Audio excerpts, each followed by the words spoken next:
Assalamualaikum warahmatullahi wabarakatuh. Selamat siang, salam sejahtera untuk kita semua. Ya. Selamat siang, Bu. Ya, selamat siang.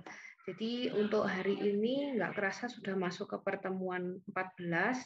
Kita minggu depan UAS ya. Jadi ini pertemuan terakhir kita. Nah, sebelum masuk ke UAS, untuk yang terakhir ini di pertemuan terakhir saya ingin menjelaskan terkait penulisan bab 4 dan bab 5 untuk skripsi nantinya. Jadi bab 4 itu adalah hasil dan pembahasan dan bab 5 itu adalah kesimpulan. Dan juga nanti saya mau memberi contoh, kan kalau untuk di Unitri sendiri itu nantinya dibebani untuk membuat jurnal ya, harus wajib submit jurnal kalau misalkan ngerjakan skripsi. Jadi gimana sih caranya menyesuaikan template dan gimana caranya submit jurnal nanti tak ajari di sini, gitu ya. Nah, ini untuk yang pertama saya ajari dulu terkait hasil dan pembahasan. Ini nanti tidak ada PowerPoint-nya, jadi kalau misalkan dirasa penting, silahkan nanti dicatat ya kayak gitu. Tapi untuk videonya ini kan saya record, nanti saya unggah di YouTube. Kalau misalkan kelupaan kayak gitu nanti bisa dicek di YouTube. Oke, sebentar. Ini saya contohkan untuk masuk ke penulisan bab 4 terkait hasil dan pembahasan. Kita ke bab 4 dulu ya. Jadi untuk penulisan bab 4 hasil dan pembahasan itu nggak jauh dengan namanya desain survei yang sudah kalian buat di bab 3 kayak gitu. Nah, untuk desain survei kan kemarin sudah saya jelaskan di unggahan YouTube saya kayak gitu di kelas yang satunya ya. Untuk kelas ini kemarin ketepatan tanggal merah kayak gitu. Nah, jadi sebelumnya kalian sudah lihat belum penjelasan saya kemarin di YouTube? Sudah pada lihat apa belum? Udah sebagian sih, Bu, lihatnya. Ada yang ditanyakan enggak? Ada yang ditanyakan nggak terkait penjelasan saya? Barangkali masih ada yang nggak paham kayak gitu. Kan soalnya kelas ini kemarin nggak saya isi sebelum kita masuk ke bab 4. Masih dalam mungkin? proses. Febi masih proses. Oh ya udah. Ya, Bu. Iya. Mas Mulyadi mungkin? Gimana?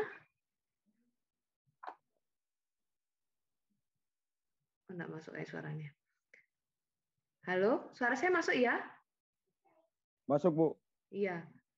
Mas Mulyadi mungkin? Febi masih proses.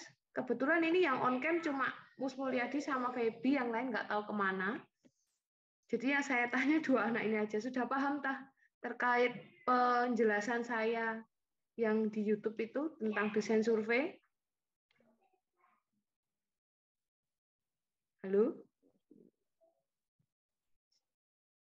Mus Mulyadi dengar saya?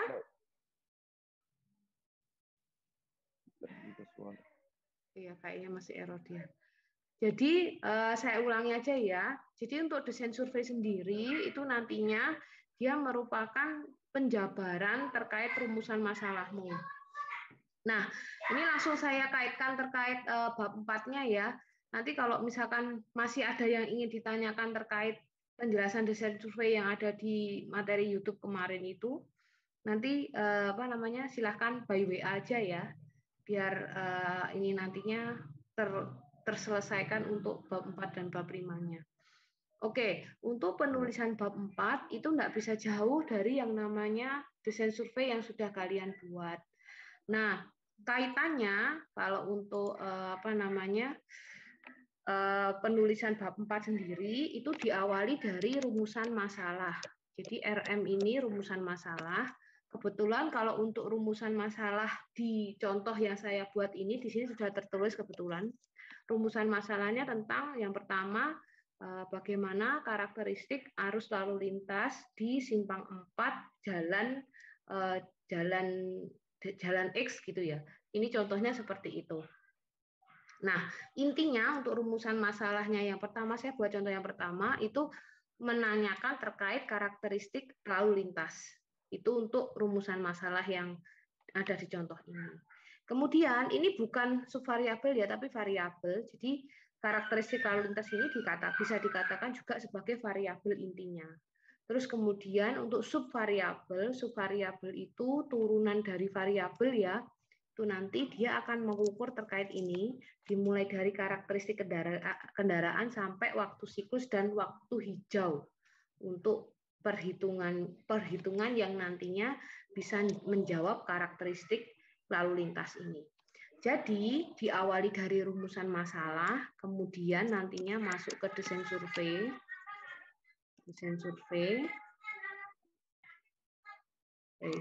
Desain survei, kemudian baru nanti kita akan merumuskan isian dari bab 4-nya. Nah, kebanyakan dari mahasiswa Unitri sendiri, utamanya bimbingan saya, seringnya kalau merumuskan bab 4 itu tidak sesuai dengan apa yang sudah tertulis di desain survei.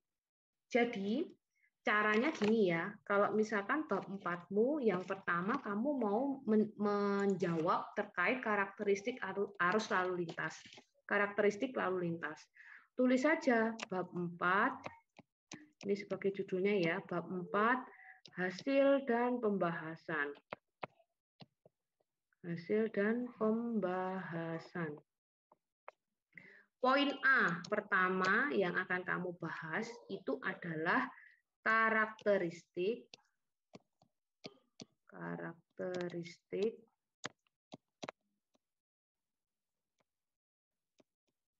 lalu lintas. Nah, kayak gini. Kemudian sub-subbabnya itu dikaitkan dengan subvariabel. Ini tadi ya. Ini variabel, ini subvariabel. Bukan subvariabel tapi variabel. Oke. 1 kita tulis karakteristik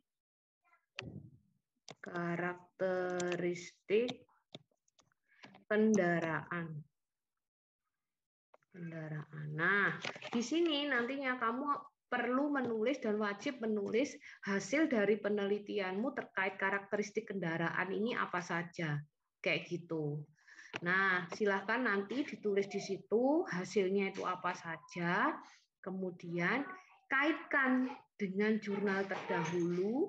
Nah, kalau kamu sudah mengkaitkan dengan jurnal terdahulu, itu disebut pembahasan. Jadi pembahasan ini merupakan mengkaitkan hasil dengan jurnal terdahulu.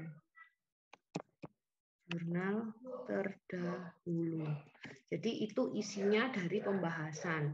Nah, seringnya, fatalnya, itu hanya berisi hasil saja.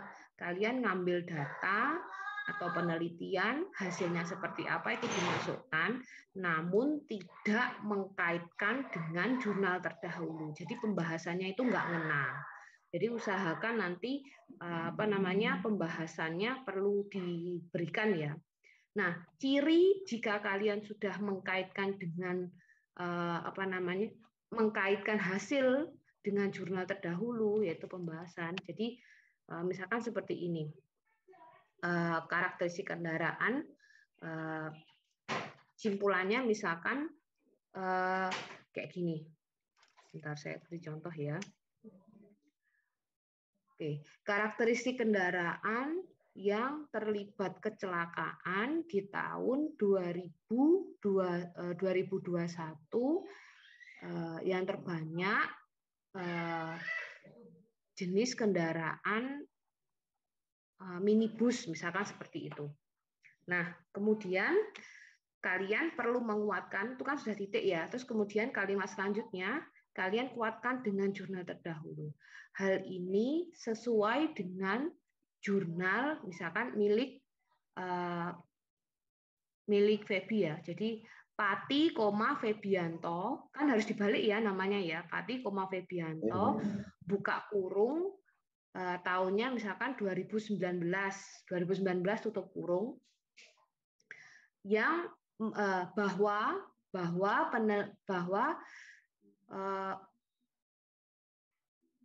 bahwa karakteristik kendaraan di tahun 2019 di daerah Mojokerto, misalkan di daerah Mojokerto paling banyak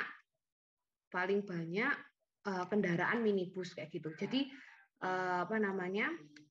antara milikmu, kesimpulan hasil penelitian milikmu yang sudah kamu simpulkan tadi, yang menyatakan bahwa kendaraan minibus itu paling banyak terjadi kecelakaannya, kayak gitu, jenis kendaraannya itu.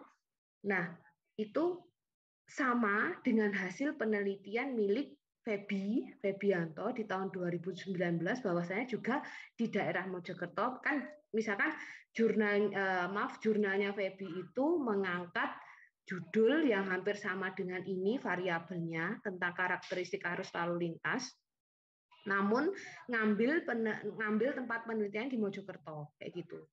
Nah,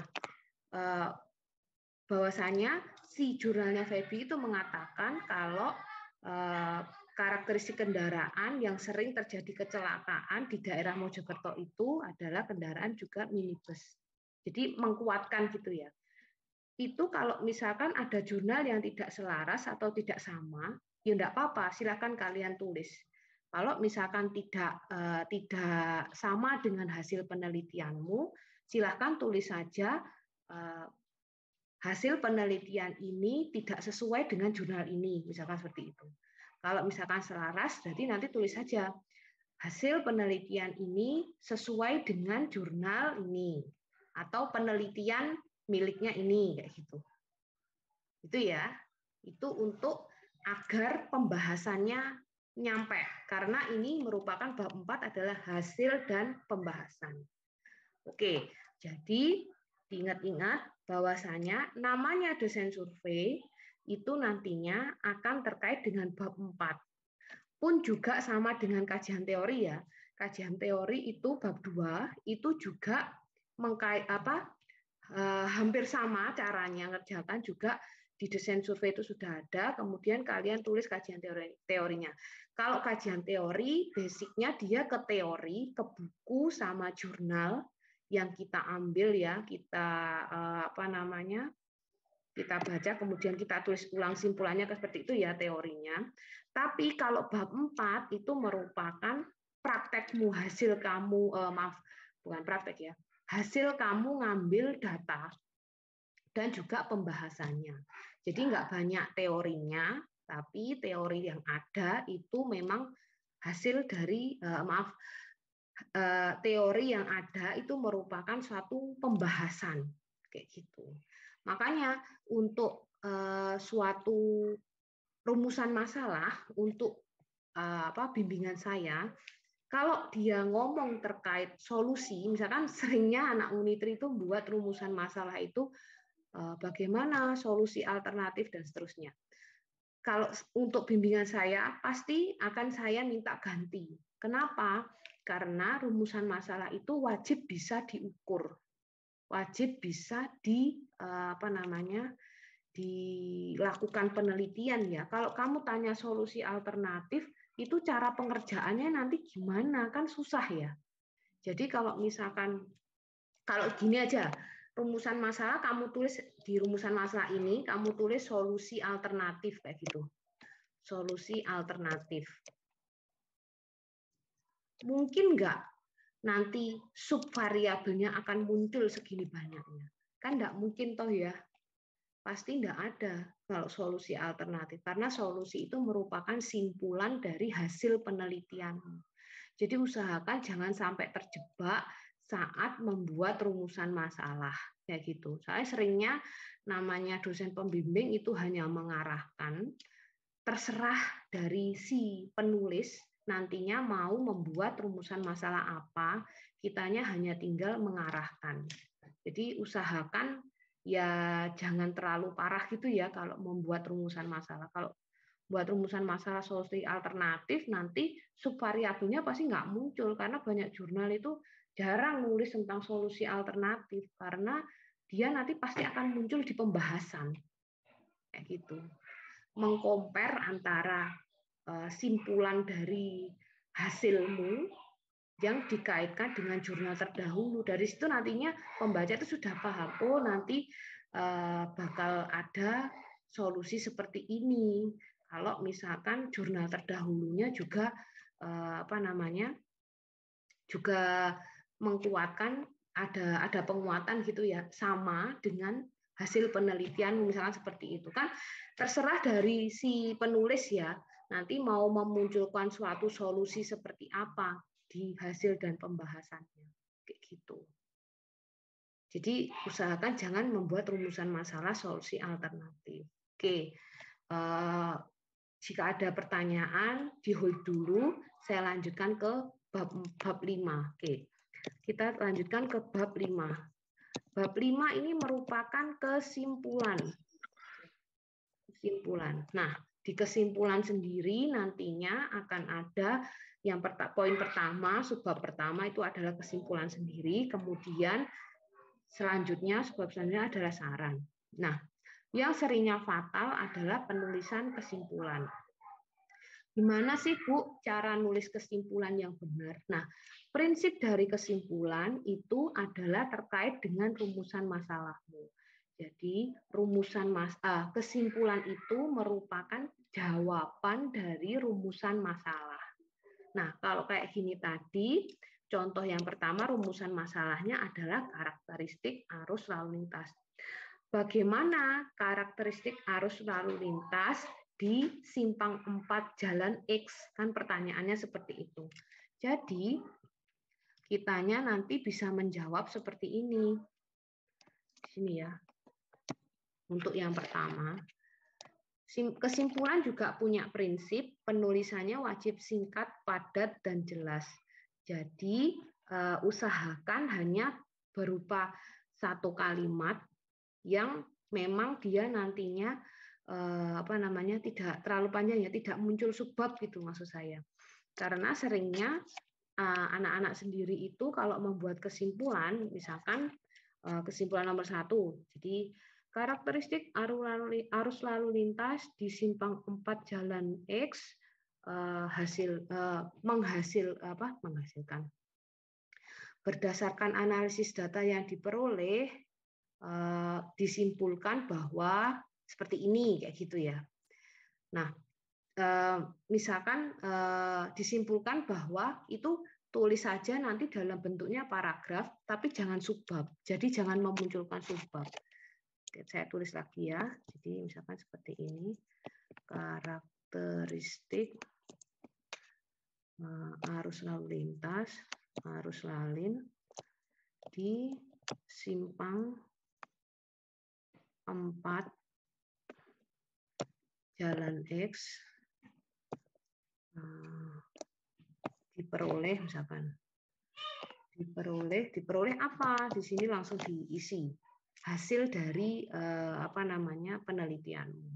Jadi diperoleh ini jangan dibuat subbab seperti ini A, B, C dan seterusnya. Karena prinsip dari kesimpulan sendiri itu tulisannya wajib singkat, padat dan jelas. Kayak gitu ya. Jadi langsung dibuat paragraf gitu aja. Itu untuk penulisan kesimpulan. Oke. Ini dari penulisan bab 4 dan bab 5. Saya buka sesi tanya jawab. Silahkan jika ada yang mau bertanya. Mungkin dari saya, Bu. Oke, silakan Feby. Yang terkait dengan bab 4 tadi, Bu, yang yang tentang pembahasan dan hasil itu kan harus mengkaitkan hasil dengan jurnal terdahulu, Bu. Karena karena Ibu bilang tadi kalau misalnya jurnalnya tidak sesuai dengan hasil penelitian kita, apakah kita harus ganti jurnal atau tetap memakai jurnal tersebut, Bu? Kalau mau tetap menggunakan jurnal tersebut itu enggak apa-apa, Feby. Jadi nanti tinggal dikuatkan saja dengan argumenmu bahwasanya tulis saja tidak sesuai dengan jurnal milik jurnal ya. Tidak sesuai dengan penelitian Febianto Pati, Febianto gitu ya. Tahunnya sekian, yang simpulannya seperti ini kayak gitu. Enggak apa-apa kayak gitu kalau misalkan tidak sesuai. Gitu ya Febi ya. Jadi nanti terserah jurnalnya isinya seperti apa. Kalau misalkan tidak sesuai dengan penelitianmu, nanti tulis saja tidak selaras dengan penelitian milik Pati Febianto tahun ini yang hasilnya seperti ini, atau selaras sesuai dengan penelitian milik Pati Febianto tahun ini yang menghasilkan seperti ini, yang disimpulkan seperti ini kayak gitu. Nggak apa-apa. Yang penting wajib ada pembahasan di bab 4. Kayak gitu ya, Febi ya? Ya, Bu. Terima kasih, Bu. Oke, sama-sama. Oke, silakan. Jika ada yang mau ditanyakan lagi terkait penulisan bab 4 dan bab 3, silakan.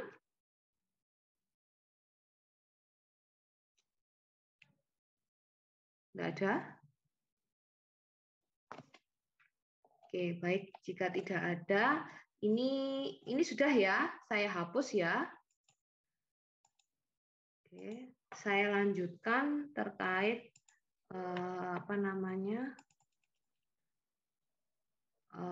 ini submit jurnal. Gimana sih caranya kita biar tahu suatu jurnal? Sebentar ya.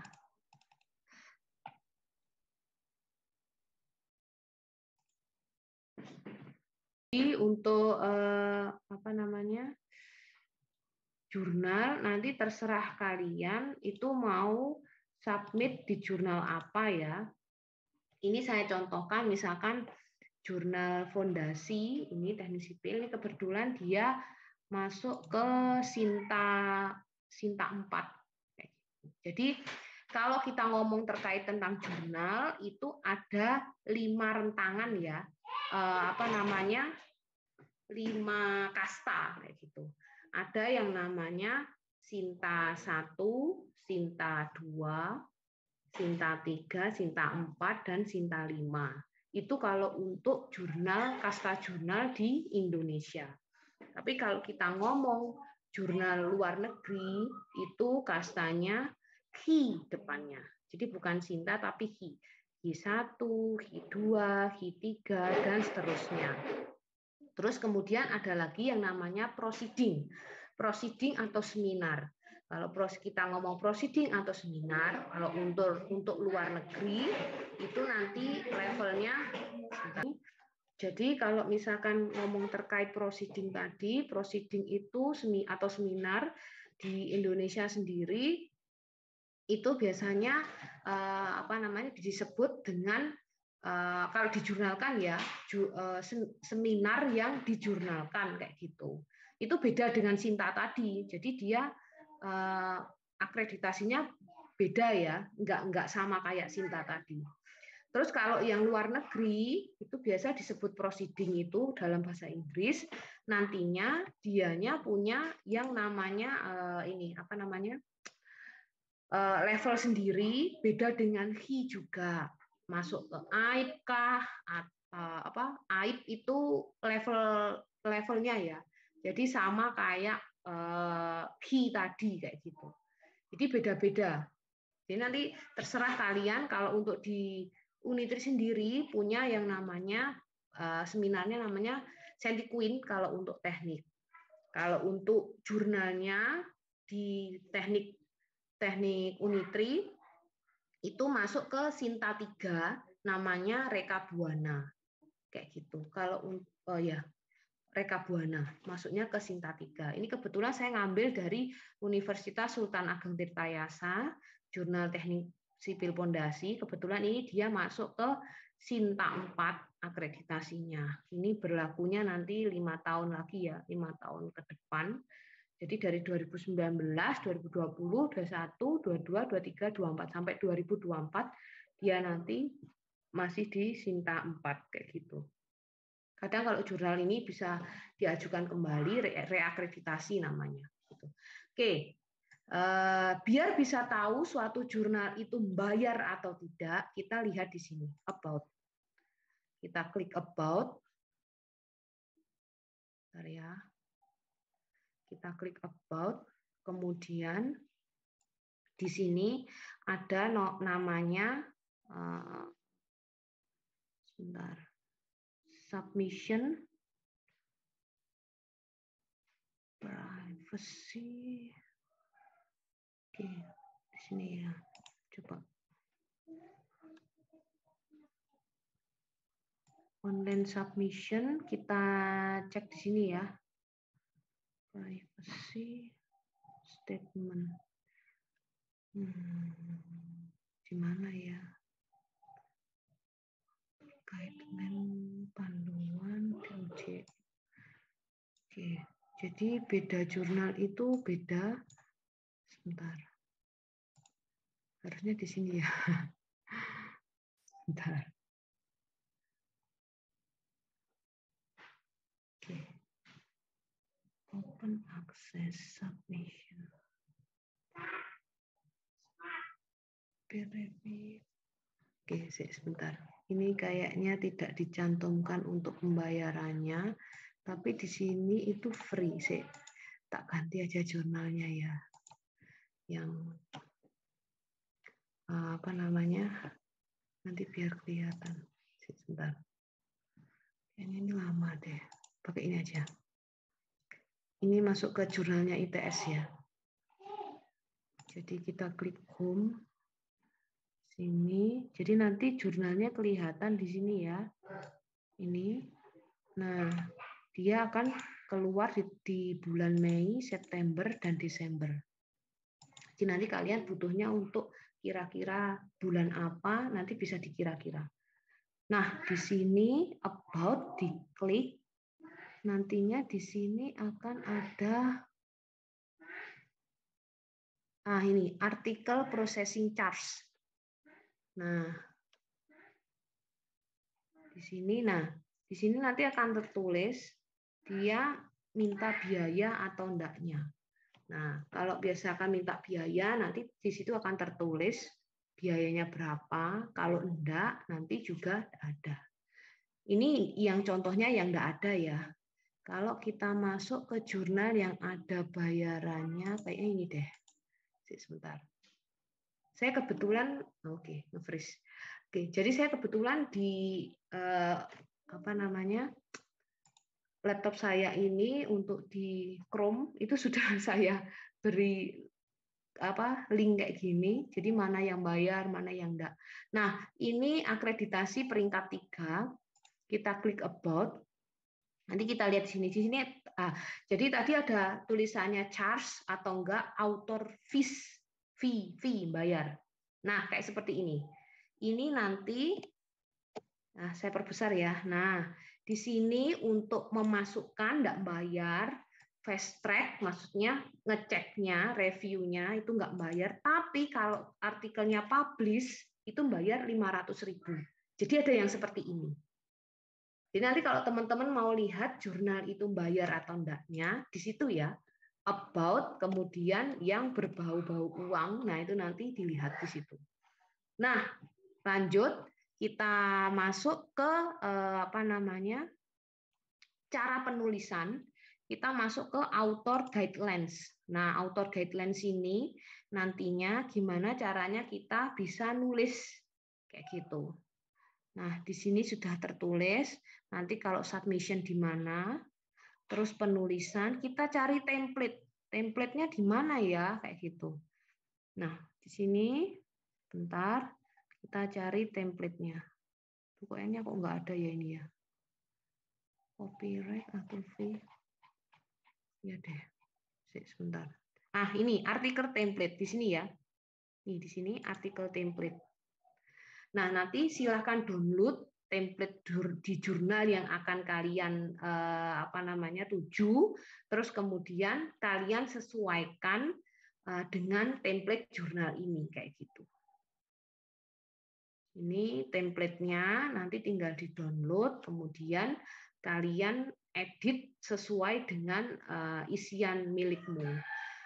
isian skripsimu ya kayak gitu. Nah, ini untuk template-nya. Jadi nanti disesuaikan. Terkadang ada yang template-nya kurang kita pahami. Nah, caranya gimana? Kita nanti tinggal lihat arsip yang ada di jurnal tersebut. Misalkan di sini kita lihat di arsip. Di arsip ini akan ada banyak jurnal yang sudah terbit. Nah, nanti kalian sesuaikan dengan jurnal-jurnal tersebut. Kalian coba download satu, terus kemudian kalau template-nya kalian kurang paham, coba disesuaikan dengan tulisan jurnal yang sudah terbit ini kayak gitu. Jadi nanti disesuaikan kayak gitu ya. Oke, terus kemudian kalau misalkan kalian mau mengunggah di suatu jurnal, kalian harus daftar dulu di sini. Jadi saya ini kebetulan sudah ada. Jadi nanti kalau misalkan belum ada, login ini ya yang diklik ya. Nah, diklik di sini, not a user, kalian bukan usernya, register with this site. Jadi kalian nanti perlu login dulu, daftar dulu lah kasarannya kayak gitu. Itu ya. Oke. Nah, nanti akan nulis di sini, silakan ditulis. Kalau enggak paham bahasa Inggris, silakan diganti nama bahasanya, mana ya ganti bahasa di sini. Soalnya kadang tampilan di satu jurnal dengan jurnal yang lain itu beda. Begitu. Nah, ini working language, jadi kerjanya biasanya menggunakan bahasa apa, silakan nanti dicentang di sini. Kayak gitu. Kayak di sini ini beda-beda sih. Oke, kayak gitu ya nanti ya teman-teman. Nanti terus silahkan tinggal diunggah sesuai dengan ini cara ngunggah jurnalnya. Sebentar ya di sini ya. Tak klik punya saya. Jadi nanti tinggal di new submission di sini. Silahkan nanti diikuti untuk tata cara pengunggahannya seperti apa, diikuti dari sini saja kayak gitu. Itu ya, itu nanti untuk jurnal. Oke, silakan jika ada yang ditanyakan selain dari ini jurnal ini. Ini saya mau bertanya, Bu. Oke, silakan Mas Mulyadi. Bu, apakah diwajibkan, Bu, ya setiap mahasiswa untuk mengunggah jurnal? Oh, kalau itu sekarang wajib ya. Jadi kalau mau lulus wajib punya tulisan di jurnal kalau untuk teknik sipil Unitri sendiri kayak gitu. Dan untuk tempat pengunggahannya itu di mana ya, Bu? Tempat pengunggahan terserah mahasiswanya dengan cara mengkonsultasikan ke pembimbing. Karena nanti kalau kamu nulis, itu yang ngecek adalah pembimbingmu. Oh ya, ini nanti kalau misalkan terputus, silakan join ulang. Kayak gitu ya. Jadi nanti wajib konsulnya tetap ke pembimbing, Mas Mulyadi. Iya, Bu. Dan untuk jurnalnya sendiri itu setelah dibuat skripsi ya, Bu? Lanjut, Mas Mulyadi gimana? Ya, Bu. Untuk itu pada saat pembuatan jurnal setelah kami menyelesaikan skripsi, Bu? Atau gimana, Bu? Iya, jurnalnya setelah kamu menyelesaikan skripsi. Jadi nanti kalau enggak salah ingat itu syarat pengambilan ijazah kalau enggak salah ya. Iya deh, syarat pengambilan ijazah atau pendaftaran wisuda ya. Saya kok lupa. Itu wajib sudah unggah jurnal kayak gitu seingat saya. Kayak gitu. Jadi choice-nya itu ada dua. Kalian bisa unggah ke jurnal yang seperti tadi atau ikut seminar. Seminarnya kalau pilihannya di Unitri sih di Teknik Unitri Sentiquin itu. Tapi itu, Bu, dari hasil skripsi yang kita buat kan? Iya, dari hasil skripsi yang kalian buat, biasanya kalau untuk jurnal sendiri sih mintanya outputnya itu yang berupa hasil penelitian. Jadi bukan berupa hanya konseptual ya. Jadi kalau kita ngomong konseptual, konseptual itu adalah gagasan yang tidak ada luaran hasil penelitiannya kayak gitu. Biasanya kalau untuk yang di teknik Unitri sendiri itu berupa hasil penelitian.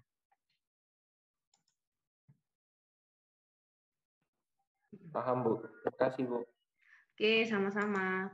Silakan kalau ada yang mau tanya seputar jurnal atau penulisan bab 4 dan bab 5, atau mau tanya yang terkait bab 3 kemarin juga enggak apa-apa. Silakan. Bab 3 desain survei ya kemarin ya. Gitu. Silakan, yuk. Jadi saya ulangi bahwasanya untuk penulisan utamanya di bab 4 dan bab 5, hasil dan pembahasan dan juga kesimpulan untuk bab 4-nya dulu ya. Jadi untuk bab 4 hasil dan pembahasan itu nggak jauh dari desain survei yang kalian buat. Jadi kalau misalkan subvariabel yang sudah kalian buat di desain survei itu kan sudah tertulis kajian teorinya di bab 2. Seperti apa? Itu untuk kajian teori berarti berhubungan dengan buku dan juga berhubungan dengan jurnal. Tapi kalau untuk bab 4 hasil dan pembahasan itu juga sama dengan subvariabel yang sudah tertera di desain surveimu. Namun isinya bukan terkait jurnal dan buku saja sama ya kayak kajian teori enggak, tapi berupa hasil yang nantinya dikaitkan dengan jurnal terdahulu yang disebut nantinya pembahasan kayak gitu. Jadi simpulan dari hasil penelitianmu apa dikaitkan dengan jurnal terdahulu itu muaranya nanti adalah pembahasan. Usahakan untuk bab 4 jangan nulis hasil saja tapi pembahasannya juga. Gitu ya.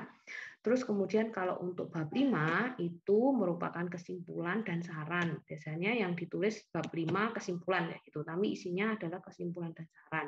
Nah, kalau untuk kesimpulan, caranya menulis kesimpulan itu sendiri prinsipnya adalah jawaban dari rumusan masalah. Jadi wajib dikaitkan dengan kalimat yang ada di rumusan masalahmu. Kayak yang contoh yang sudah saya berikan tadi, dia nulis tentang karakteristik arus lalu lintas di simpang 4 jalan X gitu. Berarti ulangi dulu terkait kalimatnya. Tulis saja karakteristik arus lalu lintas simpang 4 di jalan X diperoleh hasil bla bla bla. Nah, kayak gitu. Jadi ada pengulangan dari rumusan masalahnya. Kalau rumusan masalah diawali kata tanya dan diakhiri tanda tanya, kalau untuk kesimpulannya itu merupakan inti dari rumusan masalahnya tidak menggunakan kata tanya dan tanda tanya. Akhirnya tanda tanya kayak gitu. Itu ya. Jadi terkait penulisan bab 4 dan bab 5. Ada yang ditanyakan? Mau bertanya lagi? Terkait jurnal atau yang lainnya? Silahkan. Mungkin nanti bisa praktek ya, cara melihat jurnal-jurnal gimana. Oh iya, kalau mau lihat jurnal akreditasi jurnal, oke sebentar, ini tak ajari caranya gimana. Gimana ya? Oke, buka iso deh. Nah, di sini. Biar kelihatan. Saya search-kan di sini ya.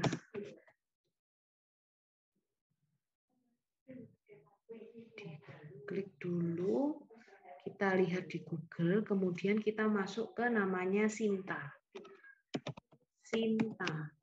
Sinta ini merupakan jurnal Indonesia yang tadi ada 5 level itu ya. Oke, yang tadi ada 5 level itu Sinta 1, Sinta 2, Sinta 3, Sinta 4, dan terakhir adalah Sinta 5. Oke, sebentar. Maaf di sini agak lemot. Nah, kita klik di sini adalah jurnalnya. Saya perbesar. Kita klik jurnal.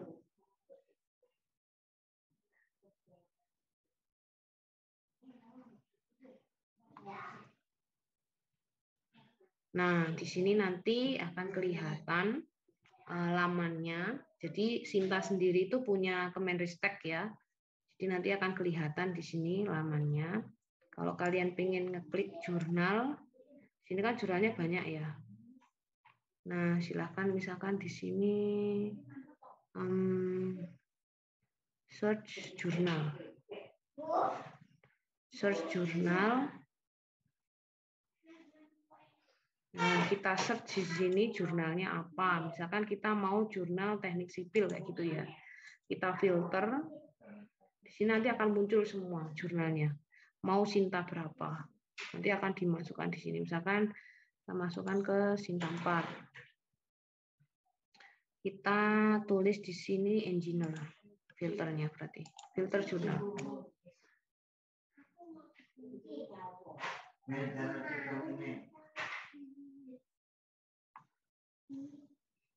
Nah, di sini nanti akan kelihatan jurnalnya apa aja. Kayak gitu ya. Terus kemudian silakan kalian cek satu-satu jurnal tersebut ada yang bayar atau enggaknya kayak gitu. Itu ya. Di sini dilihat impact-nya. Sini kelihatan. Jadi kalau mau lihat jurnal itu sumbernya di mana aja, langsung ke Sinta ini kayak gitu. Udah itu aja sih info terkait jurnal. Itu ya, tak coba klik satu ya, nanti biar enggak bingung. Bisa enggak ini dikliknya? Oh ya, bisa. Ini di tempat saya agak lemot. Oke, jadi ini kalau misalkan diklik, kita tinggal nanti masuk ke URL-nya. Mana ya? URL-nya ada enggak di sini? Oh, enggak ada. Ini Sinta 4 ya tadi yang kalian lihat. Oh, enggak ada URL-nya. Oh, URL-nya di tadi. Oke. Jadi kalau diklik nanti kelihatan Sinta 4 dah, tapi kita bisa masuk ke websitenya, website si jurnalnya. Jadi jurnal Universitas Sarjana Wiyata. Nah, ini kita sudah masuk ke jurnalnya. Nanti tinggal dilihat dia bayar atau enggaknya dan seterusnya kayak gitu tadi. About jurnalnya bisa dilihat di sini. Tentang kami. Nah, di sini ya. Nanti bisa dilihat di sini kayak yang saya ajarkan tadi. Dicoba klik-klik, kalau nggak kayak gitu nanti nggak tahu juga karena beda jurnal pasti beda toolsnya. Kayak ini tadi kan sudah beda ya kayak yang sebelumnya. Kayak gitu. Oke, itu saja dari saya.